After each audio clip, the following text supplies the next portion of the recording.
You're listening to All About Girls of Color podcast, a space dedicated to creating environments that allow girls to thrive. We explore issues and solutions that focus on removing obstacles so the natural joy and genius of girls can bloom.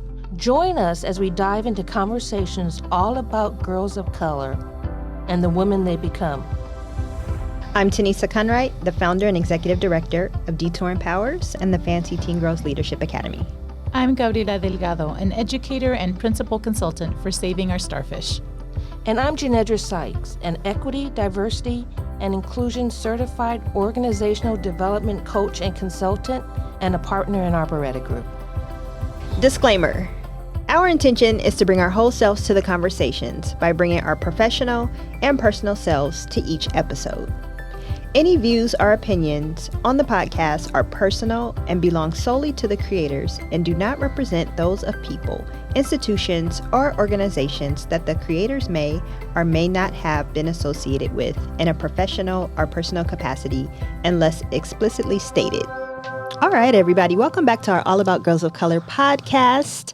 Today's guest is Miss Shellie Baxter, representing our genetic legacy.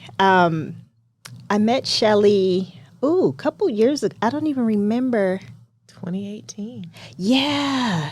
And we were both in a program with Rise San Diego, working on our nonprofits, working on building them into stronger entities for the community. And we were getting business technical assistance and just overall support in doing that. And that's how we became colleagues. And I learned a lot about the work that she does and has been doing. And it has really shifted into working with youth. And so that's what we're here to talk about today. And so without further ado, Shellie. Hi, my name is Shellie Baxter. I'm CEO and founder of Our Genetic Legacy. We're a nonprofit organization focused on publishing the history of Black, Indigenous, and people of color beyond enslavement and trauma. Our ultimate goal is to change the way that history is being taught to our children so that it's more inclusive in their understanding of the importance and the value of who they are and what makes them who they are. And by affirming them in that way, we believe that we will help to change the conversations around race by teaching children to love themselves and respect others. Awesome. I remember when I first met her, I was like, oh, so you're like the ancestry for Black people. Pretty much, kind of, sort of, but like for people of color in general, because it's a lot different for us when it comes to tracing our legacies. Yeah. The DNA becomes a requirement because for so long we weren't listed in documents by name. We weren't thought of as people. We were treated as property and chattel, characterized in many government documents by, our physical appearance, but not being able to say for sure who we are. So that DNA allows us to reconnect those legacies and reclaim just that the rest of the story that we don't hear about. We only hear about the enslavement. We only hear about the trauma. We only hear about all the things that were done, but it's done in a way that it makes it, that's who we are versus that was something that was done to us. Right. And so that's the way we're restructuring that conversation to say that despite what was done to us, we still are here and we are still doing, X, Y, Z. We're still doing great things in order to be able to continue. Nice. It's such a complicated story that I'm glad that you're here. I did 23andMe, right? And just to look at those numbers, and every time they send me that update email, like we've recalculated your ancestry, I'm like, oh shit, do I want to know, right? Am I still Black, right? So right now it's like 31% Nigerian and 31% English. So that in itself is the story. The colonized and the colonizer, the enslaved person and the slaver is in my veins, right? And how do we process that complicated history? It's hard.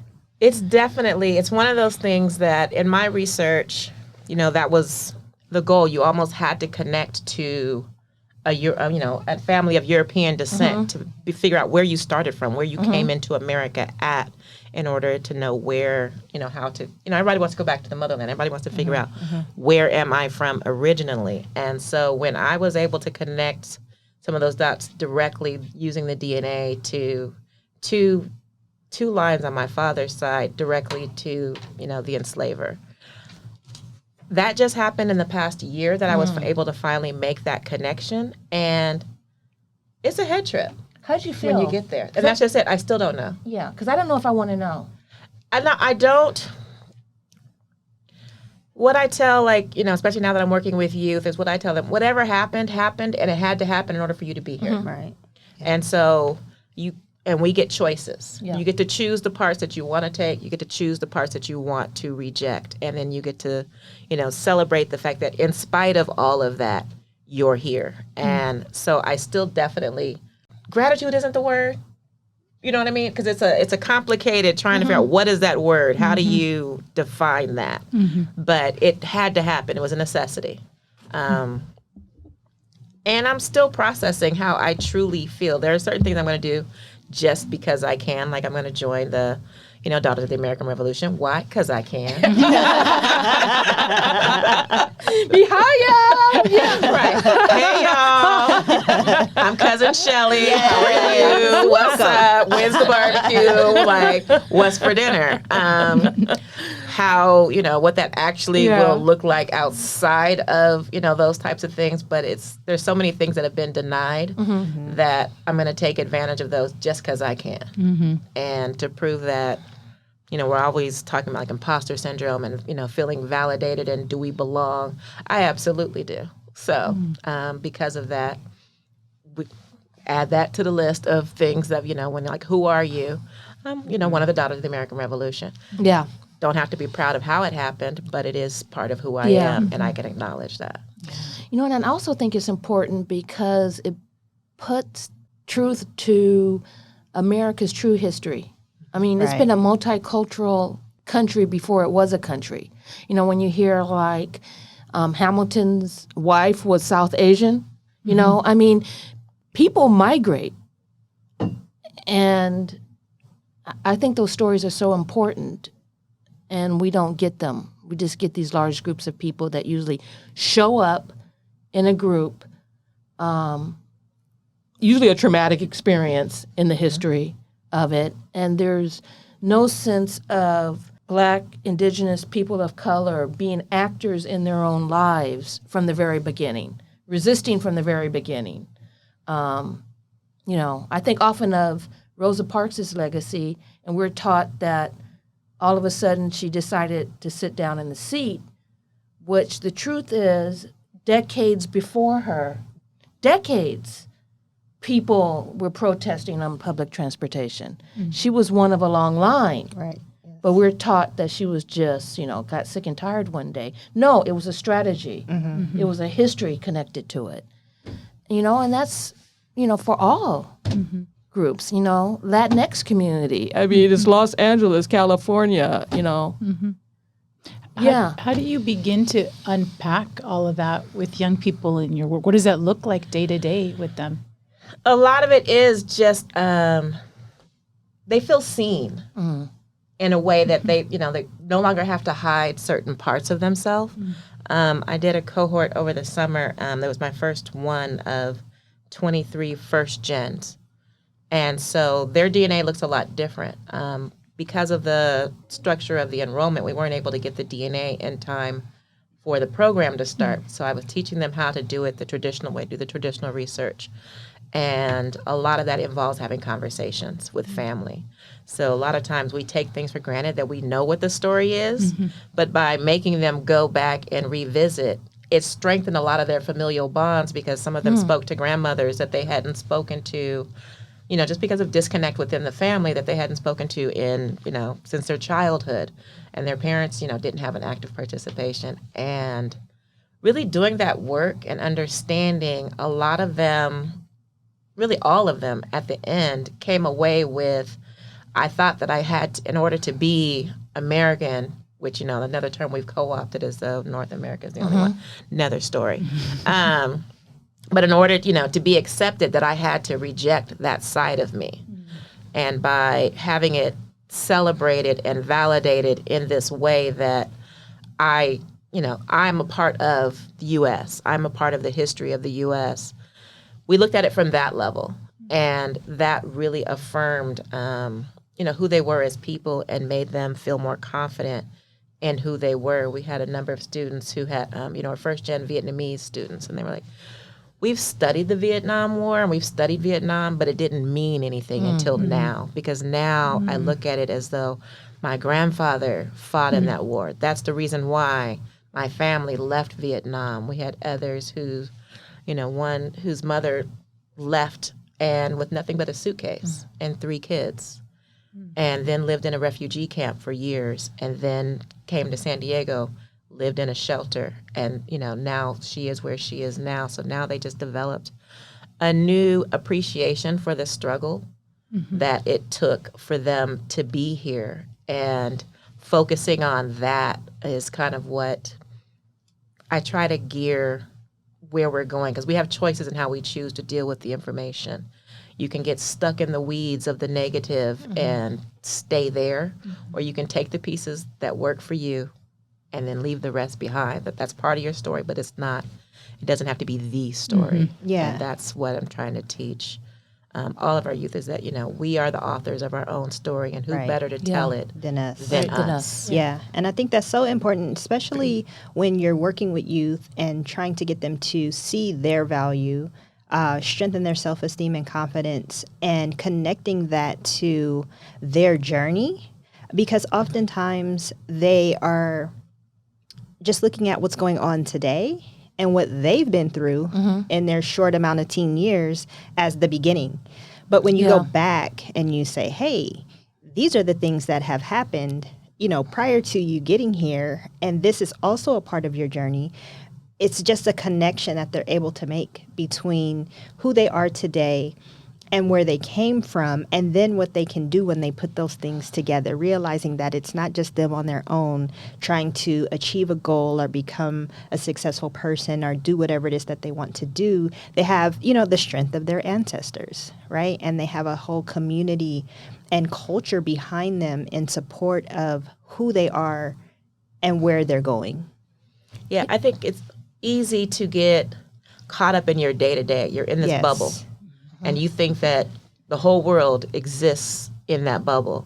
But when we start, doing that deep research and what you're saying, and not thinking of it in 2022 terms, but putting it back in the context of the time when it happened, to understand what the trajectory is, because so much of who we are is defined by moments of trauma, intense fear, desperation. That's where a lot of lifelong legacies, start, in terms of, because it starts a trajectory.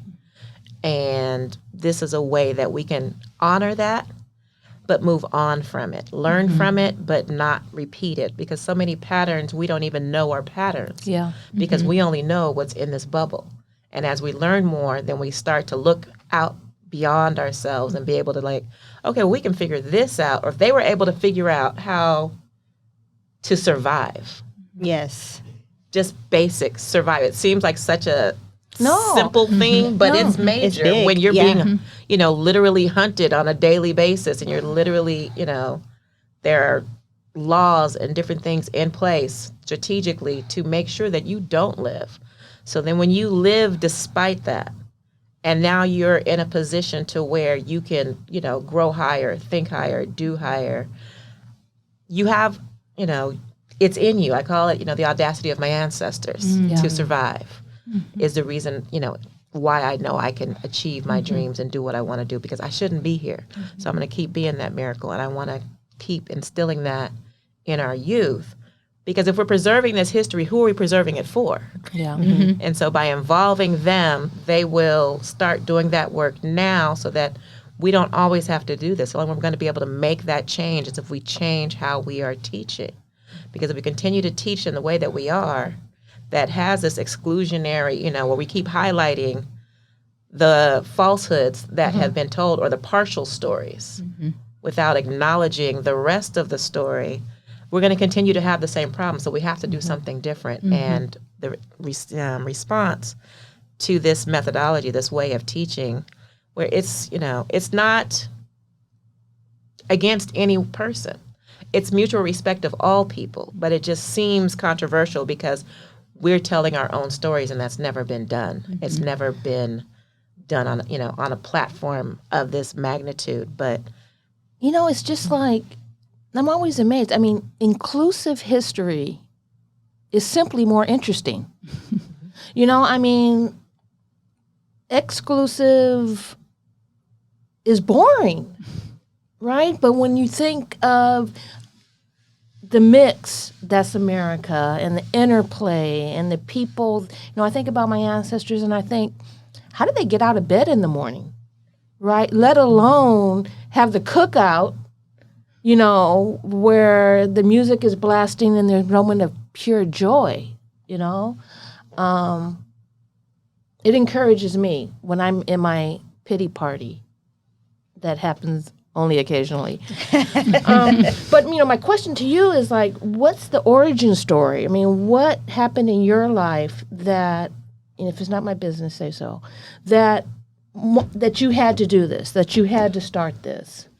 Representation has always been super important to me. It was something that was always instilled in me, especially growing up in San Carlos, being the only black girl in so many white spaces, and that being my norm. So even though, we were back and forth, my church, Greater Trinity Baptist Church on Ocean View Boulevard since the beginning of time, even though, I had lots of family and, you go back and forth, but my day-to-day, going to school, people who I interacted with were all white. And in my home, there was never a question of we were black. That was always, known. And so when growing up, and then I had kids. And so when you're buying, you want to buy all the cool toys, get the cool Barbies and this, that, and the other. But the black Barbies never have the cool gadgets that go with them. So you got to buy two.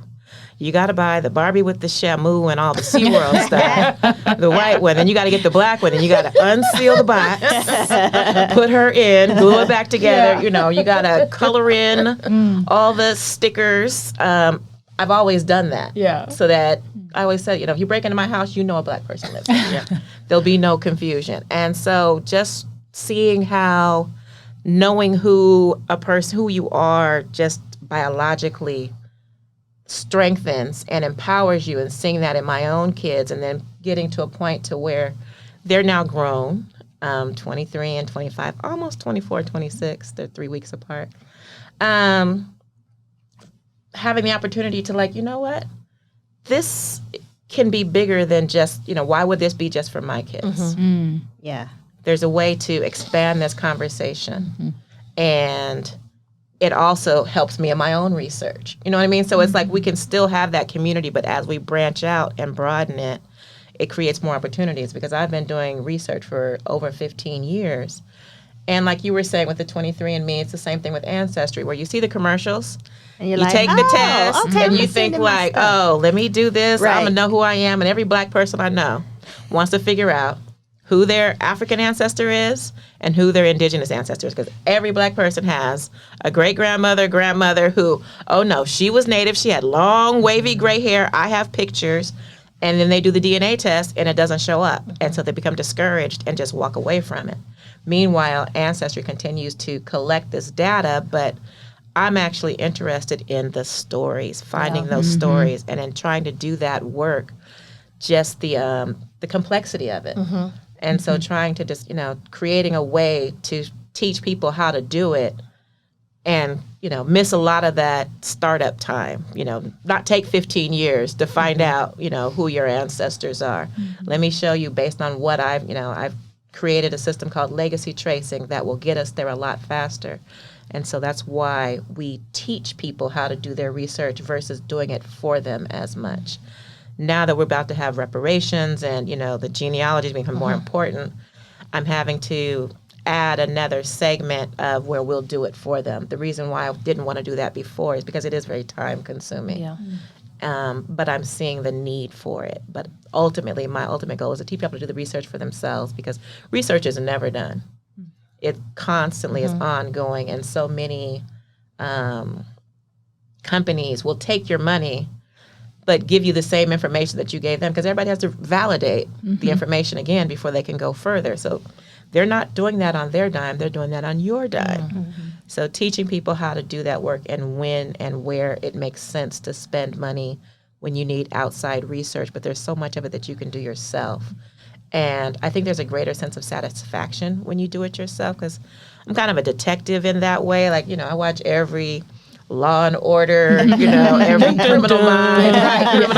Like, I'm constantly trying to, I see what they did there. Figuring that out, putting those pieces together. There's just a different satisfaction than somebody handing it to you versus you finding it and making those discoveries. That's just affirming and makes you share it more. What's the most surprising thing a client of yours has found out about themselves? Their father wasn't their father. Ooh. Everybody went, mic drop. Right. Oh, they had a Maury moment. Oh, no. Yeah. But it's all the same thing too, context. Yeah. Everything that has happened still made you who you are. Yeah. So it adds to who your family is versus, subtracting. And that's been one of the things, like dealing with youth. People are like, ooh, the DNA. Like, what if?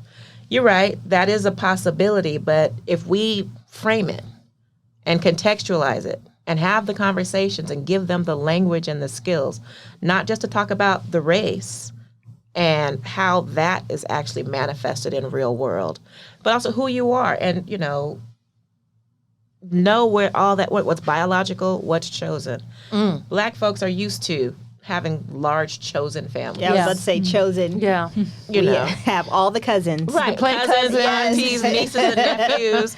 I have 5,000 of all of them. I instinctually call kids, okay, baby. Now that I'm in this realm, I'm like, I wonder if they're going to start, feeling some kind of way. But that's just how I talk to kids, because I'm used to that community, coming from this, church family. All those are aunties and uncles to my kids. All the kids are cousins to each other. I know that I can call any of them at any time and they'll show up, whether it be for me or my kids. And so teaching people that just because it's not biological doesn't make it less. Yeah. It just adds to the story, just more seasoning to this, more flavor.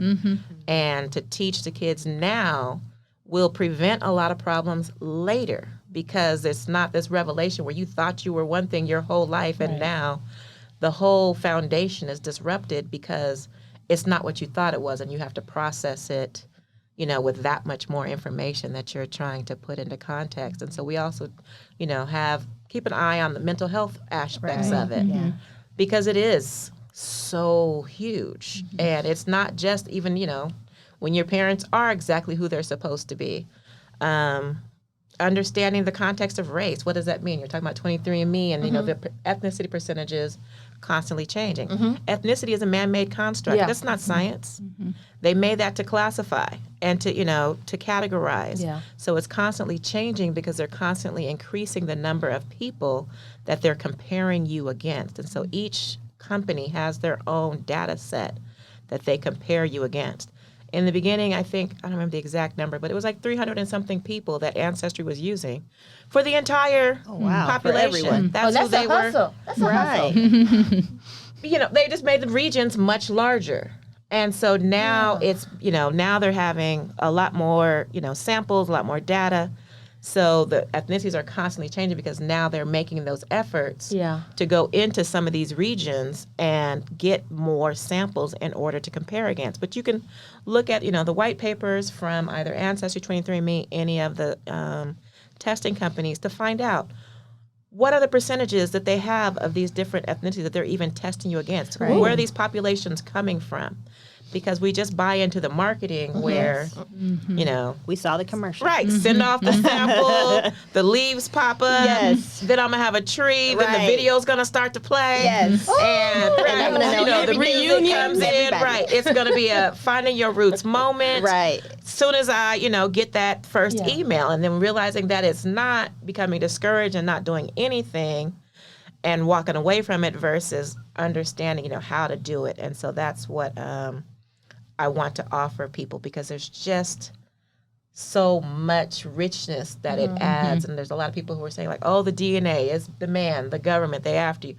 They have touch DNA now. So the only thing you are stopping when you don't do a DNA test is you from finding what you need out of it, because those who want to use your DNA for whatever reason, they already have it. You know, they You have already an can iPhone, get it. they know everything about Right. you. Like I touched something once at a girlfriend's house. She showed me some playing cards that she had bought. She didn't even say, look at these playing cards from XYZ company. She just like, hey, oh, remember I got these? And I was like, oh, these are really nice. That was the whole conversation. By the time I got home, Ads. there were ads for those exact cards. And mind you, these were a black deck, you know, all featured black people with this gold embossed thing on the back. It wasn't even, you know, your normal deck, but we're bugged. The world is bugged. And to think that it's not, you know, just defies, you know, the reality of in 10 years we're going to hear about, you know, there'll be a class action. We'll all get, you know, a $10. We'll all get our $5 check. Right. You know, that, oh, by the way, you know, your privacy was breached. And so you're only denying yourself. And if any of your cousins have tested, because I find unknown paternity, unknown, whatever level it is, whether it be at the parental level, the grandparent level, it happens where you have to find, you know, to make those connections, because if you don't know, or it's not who they said it was, and I do that with people who, you know, with cousins, distant cousins, you know, because you find the commonality. So the way that the DNA works, just to quickly go on that, is DNA is a collaborative sport. So when you test on Ancestry, they can only compare you directly against other people who have tested. And then you find what the common threads are between each group of people. You categorize them based on we all are shared matches, so that's group A. We all are shared matches, that's group B. And then you figure out how you connect to each one of those by looking at all of those people. Like, okay, those who have trees, is there a common surname that I'm seeing? Like, oh, I keep seeing, you know, this, you know, John Smith in 10 of these different people's trees from the same location, the same time. Okay, let me start building a tree around John Smith to see where it might intersect with my tree. And so the same thing with 23andMe. It's all comparative and collaborative.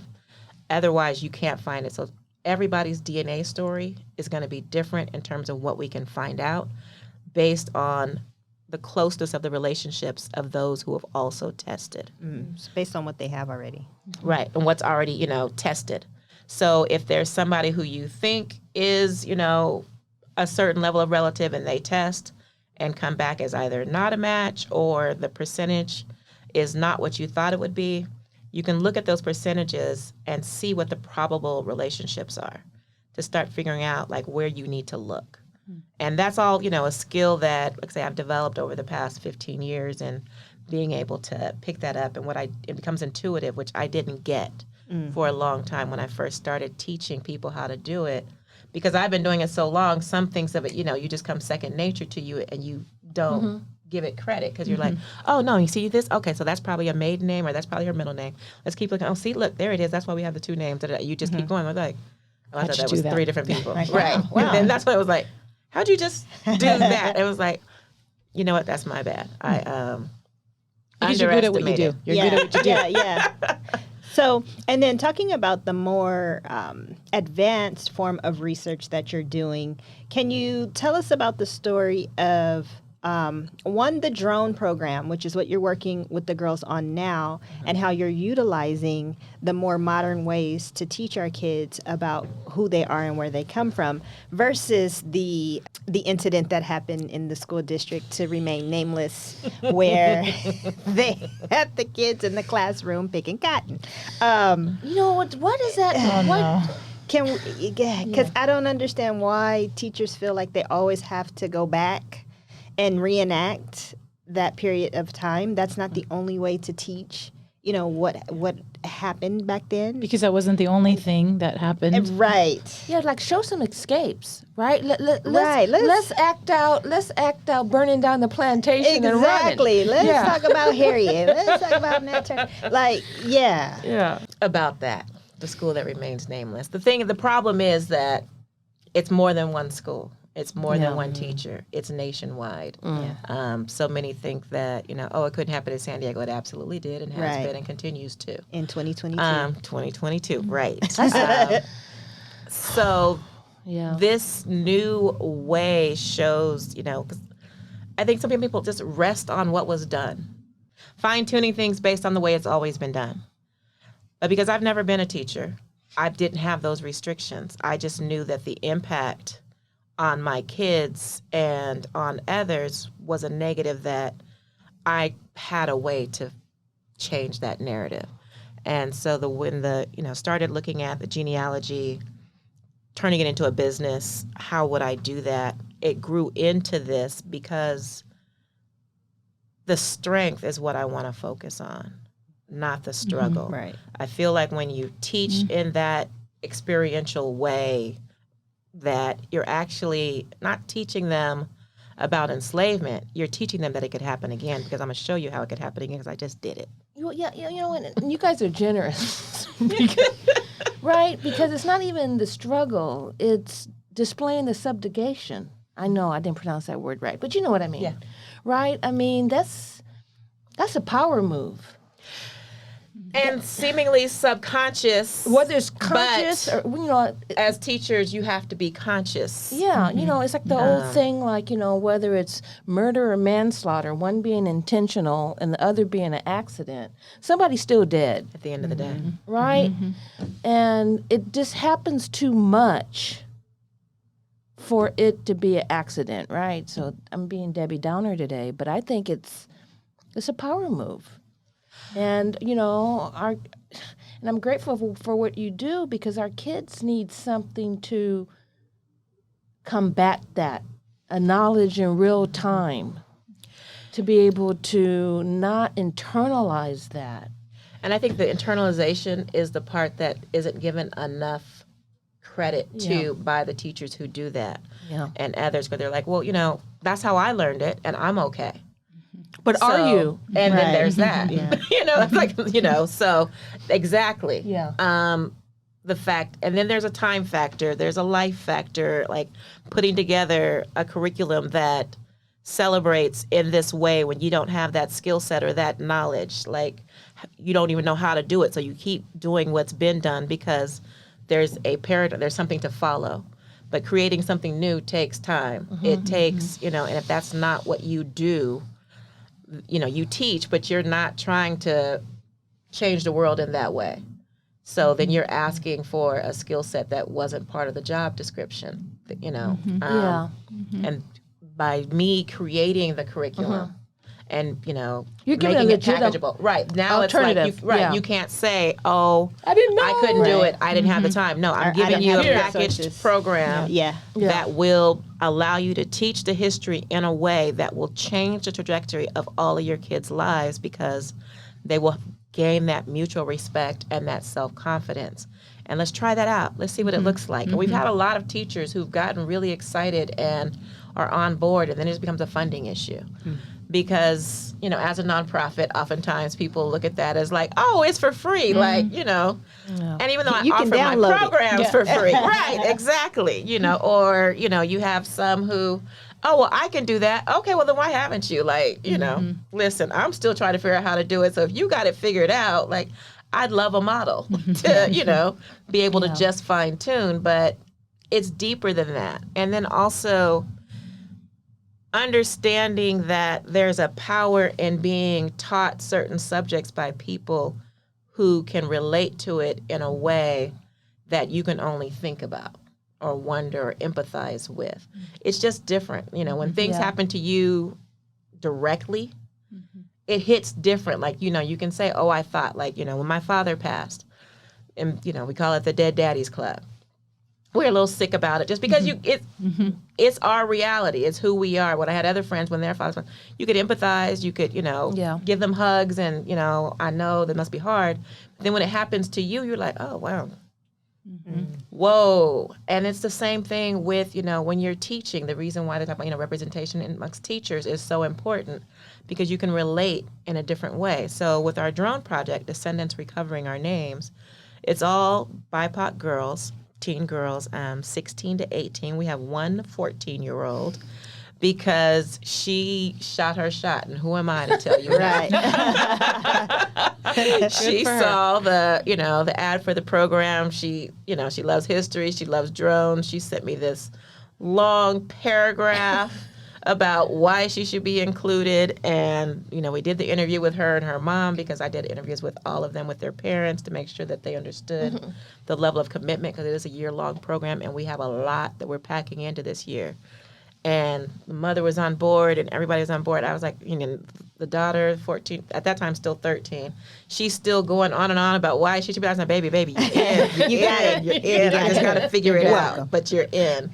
And so because she was turning 14, she could still get trust certified, which is the initial kind of like major intro into drones that they just now made as a requirement for recreational, so that you need to make sure you know the basics, and you can get that at 14. And so we are working with this group of girls to become drone pilots, but we're teaching STEAM with the culturally relevant lens. So you're doing social justice, you're doing racial equity. That's our driver, is the story. The technology is just our tool. So we're removing some of the stigmas around technology, like, oh, I can't do it because it's this or it's that. We're not worried about that part. We're telling the story. So if this is what we got to do to tell this story, then this is what we're going to do. To this day, like, I don't have a STEAM identity. Like, I don't walk around like I'm a scientist. I'm a genetic genealogist. I'm a storyteller. I'm a lot of things, but I don't consider myself to be a techie in that way. But I've always used the tools available to me. And so teaching the girls how to be able to tell stories and to, not be scared of the technology. And this is the same technology they used to find the lost Mayan ruins in Guatemala. So that's the same level of training that these girls are going to be getting. But instead of being intimidated by like, ooh, I could never do that, it's like, oh, yes, you can, because, we're all going to figure this out together. If they can figure it out, you can figure it out. And oftentimes when the motivation is, something different, something bigger, the motivation is not the tech, the motivation is the story. Do you think what we hear a lot in research that, girls, what is it, third grade decide that they're bad at math? Oh, yes. Is compared that, to the boys? Yeah. Yeah. So is it that dynamic that you're bumping up against? I know, like, data-wise, that's when they've classified it at. I don't know when it happens. I just know it's happened. And I know that this is an opportunity to counteract that without being so, beating them over the head. Right, beating them over the head, yeah. because, I never thought I was good at math either. It's just because, I like money. Now, we talking about money. I count that money all day long. But when it comes to, like statistics, recently with my school a few years, I take a stat class, baby. I got through it. Yeah, right. I figured it out, but it's not something I ever want to do again. It's not, that's not my skill. That's not my passion. It's not my gift. So just because something's not your gift doesn't mean that you can't do it. That's true. Yeah. And so what is the motivating factor for doing it? Right. And the interest and the way that you're connecting it to storytelling makes it interesting. Right. So then you want to figure it out because you want to do the storytelling. Right. Because if you look at it now, like, just a off way, but a common way, like, a kid, like, oh, he said what? He did it. Oh, let me go online. I can figure out where he lives. I can figure out his address. I can find, this, that, and the other. You'll use all the tools necessary to fill in those gaps. This is no different. Right. Use whatever tools necessary to fill in those gaps. Don't limit yourself before you get started. Yeah. And just, focus on what the ultimate driver is. What are you trying to do? And when you change that driver, it changes the trajectory and the language around it, because I'm now not learning stat for the sake of stat. I'm learning stat so that I can figure out what's the probability that this was the location where, Nate Harrison had a house in, 1900, or I'm using it to validate these stories that have been seemingly unprovable. And that's where using this technology. And so it's like, finding what is now the greatest of us in terms of technology, the future, to find what was once considered the least of us, and to empower the girls, BIPOC girls, to be the pioneers in that space at an age to where it's going to change the trajectory of their lives. Right. Because this museum, this virtual museum that we're building, is going to have a global house, and you'll always be able to say, I helped build that. Yeah. Tell us I more was about there. that. So the work that we're doing with the drone, so the girls are becoming licensed drone pilots. And they're doing that because they're going to use the LiDAR, like we're saying, similar to how they did the Mayan ruins. So they'll be able to find locations, because the burial locations of many people of color are unmarked. They didn't have permanent markers. They were marked once upon a time by a rock, by a stick, where somebody might not know. It looked just like a rock to them. They don't know, so it's been moved. So we're starting with the Julian Pioneer Cemetery, and we're going to be mapping that, because a lot of people don't know the history of Black and Indigenous people in Julian, because it's not characterized. That's not the selling points now. It's a white, small community. Apple pie. There you go. Yes. Apple pie and maybe some snow. Yeah. But other than that, it's not a place where you would think of Black and Indigenous. The first person to find gold in Julian was a Black man, Fred Coleman. The Julian Hotel was originally founded by a Black couple. It's no longer Black owned, and there's a whole story behind that is different, but it's just for another time. right, for another podcast. But from inception. And so what they'll be doing is creating exhibits based on so they'll teach them about the history and understanding, and then from the mapping that we'll do to confirm where everybody is in that cemetery, to make sure that everybody is marked, because there is conversation about certain headstones not being where they should be, or not all the bodies being properly accounted for. So we're going to use that as the foundation for the exhibits, and all the exhibits that they create will live in our We the People Museum. It's a virtual museum, because we're removing all of the barriers that physicality has, and we're building this futuristic museum that we will operate as though it were a physical museum. So we'll have, exhibits, tours, we'll rent it out for conferences. We're going to have it, they have all the sponsor walls like they have, in normal museums and spaces. We'll have those as well, but they'll all be focused on the telling of the entire story of BIPOC history. And the way that all of our programs have different, sponsors and supporters, but the museum itself, all of the products and companies directly associated with the museum will be BIPOC owned. It's important to me that we maintain that space to share that history. So that's really cool. So is your program geography specific? Like, is it, so this museum will just be for the Julian area, or? No, so we'll create multiple exhibits. So actually this is the first beta of the program at this level. So we're doing Julian, and then we're doing Harrison Serenity Ranch, which is home of the first Black landowner in San Diego County. Okay. And we'll be mapping that space, trying to figure out how Nate Harrison used the mountain when he lived there. And the goal is that we'll continue to, spread throughout California and nationwide. Oh, how cool. To, popularize and publicize these spaces. The other reason for doing it on the web is to make it publicly accessible, because that's one of the issues, too, with having access to the information. We want to remove all the barriers so that no one can say, I don't know how to, we don't have the curriculum. We don't have enough information. We don't have the time. Here it is, right here. Right Yeah. here. And ready it's to go. And it's such a model for other communities. I can see other communities wanting to do that. And that's where we can teach Yeah. them how to do it. And so, by packaging and selling curriculum, we're still working on how we're going to spread overall. But yeah, the goal is not to hold this, because it's just like I said with the genealogy. It's collaborative. It's too much work for one person.